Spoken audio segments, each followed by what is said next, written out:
الدوري المصري كان شكله محسوم، متجه لوجهة واحدة معروفة، وفجأة مباراة واحدة بس غيرت كل الحسابات. النهاردة هنشوف إزاي نتيجة غير متوقعة تماماً فتحت سباق اللقب على مصراعي، وقدمت هدية للمنافسين، هدية ما كانوش يحلموا بيها أبداً.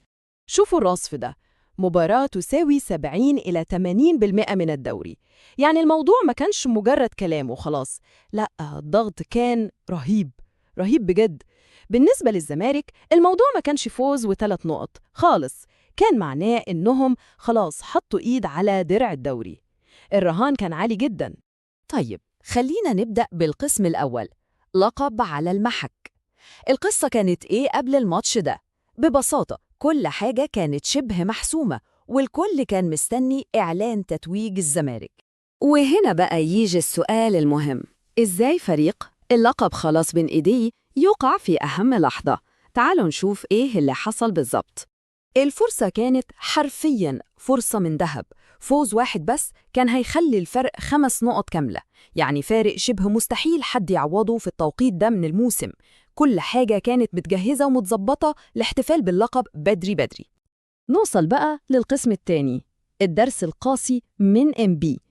وهنا بقى في الملعب كل التوقعات اتقلبت. الفريق اللي ما كانش في الحسبان خالص قدم درس قاسي جدا في الكورة. الفرق بين الفريقين في الملعب كان واضح زي الشمس. من ناحية الزمالك كان باين عليه تايه، ما فيهوش روح ومش قادر يستحمل الضغط، ومن ناحية تانية إنبي بيلعب بالشجاعة وتنظيم، يا جماعة تنظيم مذهل. عشان كده التعادل ده ما جاش من فراغ، لا، ده كان نتيجة منطقية جدا لتفوق فريق كان يستاهل يكسب أصلاً. الكابتن حازم إمام يمكن لخص القصة كلها في جملة واحدة، قال إيه؟ هو ده الزمالك لما العيون تبقى عليه والناس مستنية منه حاجة ما بيعملهاش. يعني كأنه بيحكي تاريخ طويل من معاناة الفريق ده تحت ضغط التوقعات. طب إن بيعملها إزاي؟ الموضوع ما كانش صدفة خالص، لا، دي كانت خلطة نجاح. أولاً تكتيك عبقري من المدرب حمزة الجمل، تانياً دفاع حديدي، كانوا فعلاً وحوش في الملعب. ده غير طبعاً التألق الفردي لبعض اللعيبة، بس الأهم من كل ده إنهم لعبوا بروح، لعبوا عشان نفسهم وعشان اسم النادي، وعملوا ماتش للتاريخ. وده يودينا للقسم الثالث، هدية للغريم. لأن تأثير النتيجة دي ما كانش بس على الزمالك وإنبي، لا، ده كان ليه تأثير كبير جدا على موسم المنافس التقليدي. نقطة ومن أول السطر. من هنا الحكاية اتقسمت نصين، نص محبط جدا لفريق ضيع فرصة عمره، ونص تاني كله أمل لفريق رجعت له الروح من تاني بهدية سماوية ما جاتش على بال حد. لو بصينا على الزمالك الخسائر كانت كارثية، الموضوع أكبر بكتير من مجرد نقطتين راحوا، دي فرصة الموسم كله هي اللي ضاعت. وضربة الجزاء اللي ضاعت في آخر دقيقة دي ممكن جدا تكون هي دي اللقطة اللي هتفضل في الذاكرة، اللقطة اللي كلفتهم اللقب. أما بقى على الناحية التانية فالنتيجة دي كانت بمثابة طوق نجاة للأهلي. الأمل اللي كان شبه منتهي رجع تاني وبقوة.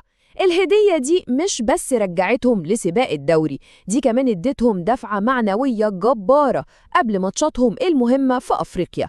وفي مقولة مشهورة جدا في الكورة المصرية بتلخص الحكاية، اللي يبوظوا الأهلي يصلحوا الزمالك. وكأن التاريخ بيعيد نفسه تاني، الأهلي بيستفيد من كبوة منافسه المباشر، سيناريو شفناه كتير قوي قبل كده. طيب، وبعد كل الدراما دي إيه الوضع دلوقتي؟ ندخل على القسم الأخير، السباق مفتوح على مصراعي، المنافسة ولعت من جديد وبقوة. الوضع بقى درامي فعلا. الزمالك لسه في الصدارة، أيوة، بس الأهلي خلاص بقى على بعد خطوة واحدة بس، ومش لوحده. ما ننساش بيراميدز، المنافس اللي ماشي في صمت ومستني فرصته، وممكن قوي يكون هو المستفيد الأكبر من خناقة القطبين دي. وبكده السباق اللي كان من طرف واحد بس اتقلب في لحظة لمعركة شرسة بين 3 فرق. دلوقتي كل الاحتمالات مفتوحة، وكل ماتش جاي هيحدد شكل ومصير اللقب. السؤال دلوقتي ما بقاش مين معاه نقط أكتر، السؤال بقى مين اللي هيقدر يستحمل الضغط الرهيب ده في آخر المشوار؟ مين الفريق اللي أعصابه هتنهار، ومين اللي هيصمد ويرفع الكأس في النهاية؟ الأيام الجاية هي اللي هتجاوب على السؤال ده.